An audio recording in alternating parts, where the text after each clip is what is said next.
So welcome back, everyone, for another round of Scrap Mechanic. You see, I've done some recoloring, some more touch-ups with the new mobile wood chopper, the wood chipper, Chippy the Woodchopper, however you will call it. Here's how many wood blocks from redwoods I've gotten with this design so far. I haven't taken any of these out. I took out only the scrap wood blocks for processing over here, and I have over 1,000 of wood blocks made now from that. And I am now starting to do my work processing some of the metal I have built up to make some of the, well, the secondary wood blocks. I'm going to convert them into the third level wood blocks because it's time to rebuild the work vehicle. It's worked well so far, but it's cumbersome. It's not great for control. And with the back end taken off, it's now imbalanced a good bit. So I need to revamp that, make it a little bit more compact, a little bit more interesting. So that's what I'm going to start work on today. You know, I really wish when you remove a driver's seat, it didn't just suddenly turn the engine on at full steam ahead and drive stuff into a, pool of water. So really the minimum width I need for the new vehicle is, at least at some point, I need it wide enough to support a proper setup for the drill bits to be able to close in kind of close. And so the count here is between that point and that point where the pistons are lined up straight is 10 blocks. So I could technically, probably go, if I did one block less on each side, they should be pretty much touching. So if I did 8 blocks wide, it might work, it might not. It might be a little bit too close together to really get a good hold with, because it would keep it from closing all the way. So I want this one to be decorative, which is why I'm trying to place down a glass cockpit type look to it. But the reality is these just don't place very well. Like, that's mounting to that top block there. And you see, that's about as close as I can get it to sit against the actual seat, as opposed to sitting closer to the seat like it really should. That's about as good as it's going to get right now, unless I do, I don't know, maybe if I can get it to line up on this side. Oh, maybe I can, maybe if I try it from this direction.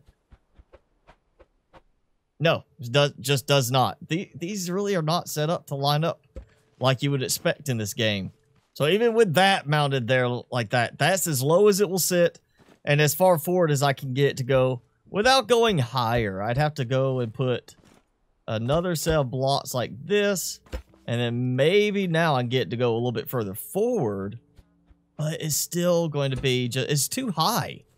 Like, it doesn't feel like it's part of a cockpit. It feels like it's just kind of a, it's over above you pretty substantially. Oh my God, my head. So one thing I'm looking at doing with the new work vehicle is to be able to combine the use of this single refine bot for even the mining aspect without having to be like, oh, let me take the collector bots off of the vehicle, put it there. So I've got to know exactly how far forward can I place it where it picks up, and or basically how far forward do I have to place it for it to pick up. So if I was to put it right there, see, it's not picking up. If I move it one closer, so that's the minimum distance it needs to go. It needs to be able to connect from this point here, which I could probably shorten that a little bit in terms of how everything connects. I might redo this a little bit too. But if I can get it to at least extend out to that point, then it will connect in and get everything refined, which means it's not ideal because I will be driving with it. But if I was to go and connect this the way I do now to the back of this, and then had a switch that I hit to extend 2 collector boxes backwards to that point right there, it should allow me to use any of the mining stuff, get automatically processed there. So that's one thing I've got to consider for the pickup on this. Instead of picking up from the front, I think we'll have it where I just pick up from the back. But then I also have to worry about the height. So there's a few complicated elements to what I want to do with this. Well, that's a new bug. It's not even connected to the jack anymore. It's just, look at that. I lift up. It's like I've got another lift underneath it Actually, it looks like I've got maybe 2 invisible lifts there. That's a new bug. So another aspect of this is if I want to be able to use that transitional move to the back of the vehicle, I need to make sure I'm going to be able to actually use it at this height. Otherwise, I'm going to have some lifting, lowering mechanism for the wheels, which may not be a bad thing. Could be kind of cool to have it where they lift and lower. Maybe instead of just using pistons, like I tried to do in the past, using a combination of pistons and bearings. So basically it would have an angle that it drops them down at, kind of like, you know, legs, like on a spider or some kind of arachnid. But, well, if I put this here, it's not picking it up. What if I, maybe it's, I'm not moving. I'm not moving very much anyway, but yeah, that's okay. That's not picking that up. So if I chopped a tree, even sitting like that, it is too high up to pick up that block, which means it's not so much about chopping trees, it's about breaking boulders down. That means I drive over top of some metal, some stone. It's not going to help me any. It's not going to pick that up. And that's the problem. So I have placed my wheels 1 block too high simply by doing that off of the base platform. So I can have, clearance. I'm not just grinding against the ground. At least the blades are going to push out nice and far. I figure that gives me more than enough room if I need to extend out further in the front. But, okay, so, yeah, I'm 1 block too high for this to work the way I want at the moment. Oh, yeah, look at that. That's so much better on the turning. Just that sharper turn. I feel like I still don't get traction with the wheels. I mean, these are off-road type wheels, and they're not getting very good traction. Sliding sideways down hills because they don't have traction. Let me just, you know what? I don't think I even changed it. Nope, I did change it a little bit. We could bring that back. Let's see. Obviously, I don't need it that powerful yet because I'm not hauling too much weight. But wow, that's a big difference right there. Just 2 notches down. Oh, man, look at how maneuverable that is. And then, bam, right there, choppy a tree, done. And since I'm using the same structure for the wheel attachments, it's the same height as that. Again, 1 block too high for the collector box to pick up, but the exact height that needs to be for that other piece, the portable woodchopper, to connect. Ooh, I can actually mount this straight to the piston. That's awesome. Of course, the piston does not have enough power to draw it back up, apparently. Yeah, that's not good when, I mean, it's just slowly dragging it down. I wonder if I put a switch to it, if that will make a difference. It's still dropping. Okay, so putting power to it keeps it from doing the drop. All right, that's reassuring. I was getting really worried about that for a second. I was like, this is not going to work at all. I'm thinking that should be high enough if I get to rotate the right way, which is part of the reason why adjusting things. You know what, we'll just try it like that. Okay, so it's dropping power, raises back up, and that's definitely low enough as is right there for that to work.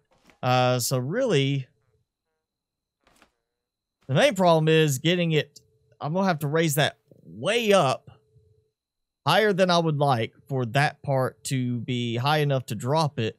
And then I'm still going to have a piston side over here that can push it that way at some point where it then hits a rail that, or, a platform piece here that then allows it to slide along so the piston doesn't sag too much, causing it to misalign on that part. So now, the real test, we do this. Okay, that now it does. Oh, great. I'm hitting that block. That was a marker block to let me know how far out I need to go. So I did get that a little bit further out than I had planned. Okay, so we got that. Just needs to go down 1 level. So that is a piston 1 and then a piston 3, which because of the sag from the first piston also being a little bit lower. Oh, yeah, that's going to hit. Okay, well, that's why I'm testing this stuff. Now, one more test. Put it here. I'm going to have to adjust this. So if I turn that on, oh, actually, that drop where it just kind of bounced was enough for it to get low enough there to pick it up. But it really needs to, of course, be low enough that when I'm driving, it picks up. All right, so we got that. Then I turned it off. And now, I set this to maximum of 11. I don't like how it does that. And you can see now it's starting to, it is flexing just a little bit downwards. Not by much. But the important thing is it will connect with just the one attachment block on each piece. So I connect that. We can see where that sits. Let's try it again. Oh, wait. That might be why it wouldn't connect earlier, is because of this being like that. So let's do, I'm going to cheat a little ways. We'll do that so it keeps it elevated. That way we know it's nothing to do with it sagging any. And make sure that's, yep, still going to 11. This one goes to 11. And it connects at the very back. So it's obviously going to connect. And I don't want to really place it. But you can see kind of where it's at right now, sitting there. Where it needs to reach is right there. So this may actually take 2 pistons for that part to work. So putting this on a controller, which is connected to that piston, has a different effect than putting it on a switch. If I just, so, you know, instead, let's take this off. I'll put this here. It powers it to not be on and basically retracts it. But if I take it off of that and just put it on the rotation editor, it's extending out like it has no power. It's not letting me control the rotation. But it will extend outwards like it's supposed to. Okay, well, glad I didn't put too much effort into this. My hope had been to have a rotation there, which, let me put this down. The way I did it is I was going to have that rotate, basically have it be like, okay, it's pointing down. We have the piston set for one height, and then it retracts, rotates, and extends out to a certain distance to feed back. Then you turn it off, it undoes the retraction, rotates back, extends back out to lower it back to the right position, to where it's going to be just low enough to pick up, but not low enough to interfere with driving. And yeah, that's apparently not going to work now because this does not. That's weird. Why would it not function the same way? If it's set to this height, why not say it's going to sit at that height with the controller, the same as having a switch on it? Yeah, this is getting complicated, and this is definitely stretching my resources for certain things. But that should be, oh, at least as far as the engine components, everything's connected. Now I just got to toy with this. You know what? Oh, yeah, look at that. Let's take this off of the... Well, okay, let's put it back on. Am I using that for anything at the moment? I'm not. Okay, let's just do that. I'll just go put it on there temporarily just so I can have these moving without turning on for the moment. So, yeah. Wish you could have something better trigger-wise for that purpose. There we go. Now, if I could go in something other than a 15-point increment, that would really help, because then I could do, like, you know, step 45, 55, and I'd be fine with them, like, getting right up there. That might work. Let's just turn it on real quick. See? Nope. Interfering again. Again, I can't believe the saw blades can stack as close as I've stacked them, and they don't interfere with each other, but the drill bits do. Here we go. Just parking it right on top. Is this acting weird because of stuff being in the way? But, oh, yeah, look at that. Just took the big boulder out. Even if it does nothing else, which I still want it to do more, just taking the big boulder out makes a big difference like that, man. It just shreds it. Granted, the other design did the same thing. Oh, all right, good test right here. Did I miss a couple of drill controls? Or no, I did not. They are part of the whole power system here. It's just they're not turning, like they're interfering with each other again. There they go, they're turning. Yeah, that still feels like it needs to be even wider. Like, almost like I need to add another row on top. Maybe I should just do it as a single row of 4 all the way across. The worst case is fast and moving. It does at least help grab stuff. And nothing else, I could just stack an extra, you know, 1 or 2 collector bins on this just to do that part, and then keep it to where, of course, the trees are the thing. I mean, I could really just take the bins off when I'm mining and just have to make it where they sit maybe at the very back, a little bit lower, unless I can't figure out how I'm going to make this work. I still want that to work, but I am absolutely getting to the point I just don't know how I'm going to make that work.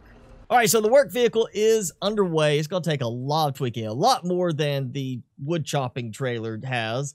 But, you know, right now, it's working at least to the basic point. So I think that's a good point to call it quits for this episode. So if you enjoyed it, hit that like button. Leave me a comment. Let me know what you think about the design change. If you've got suggestions, we'll love to hear from you, of course. And hit subscribe if you haven't done so already. As always, I'm your host, Mr. Spicy. Thanks so much for watching. Be sure to keep it spicy this week, and I'll see you in the next video.